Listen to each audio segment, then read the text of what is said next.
চিৰি বা ওপৰত মানে বা ফুৰাত মানে সিহঁতক বহুত সহায় কৰিব। এইটো সিহঁতৰ কাৰণে মানে এইটো বহুত ভাল চিনিয়ৰ মানুহবিলাকৰ কাৰণে। এইটো মানে ইমান নহ'লেও 50 times মান যদি সিহঁতে ৰাতিপুৱা কৰে ন, সিহঁতক মানে বহুত এনাৰ্জি দিব। আৰু মানে বাট এইটো ওপৰত যদি ষ্টেপত মানে খোজকাঢ়ি কাৰণে বহুত সহায় কৰিব।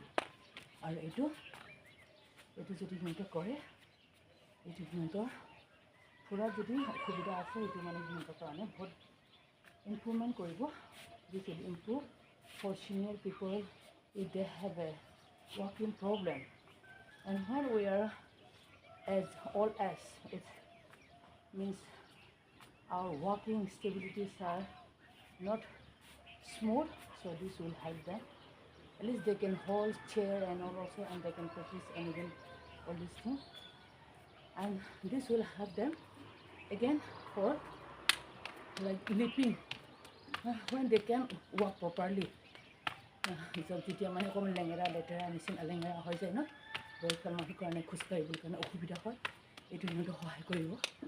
এইটো আঁঠুত মাৰিব লাগে, এনেকৈ জোৰ এনেকৈ আঁঠুত মাৰিব লাগে, এইটো সিহঁতক বহুত সহায় কৰিব। আৰু এইটো কৰিলে মানে সিহঁতৰ আঁঠু বিষকেইটা গুচি যাব। এইটো কৰিলে মানে লাহে লাহেকৈ খোজকাঢ়ি পিনে এনেকৈ পিছত মাৰি দিব লাগে, এনেকৈ কৰিব লাগে। এনেকৈ এইটো ইমান নহ'লেও just 30 times, if not more also 30 times also it's enough. 30, if one do 50 and all, then more good. These things are, and finally just do like that.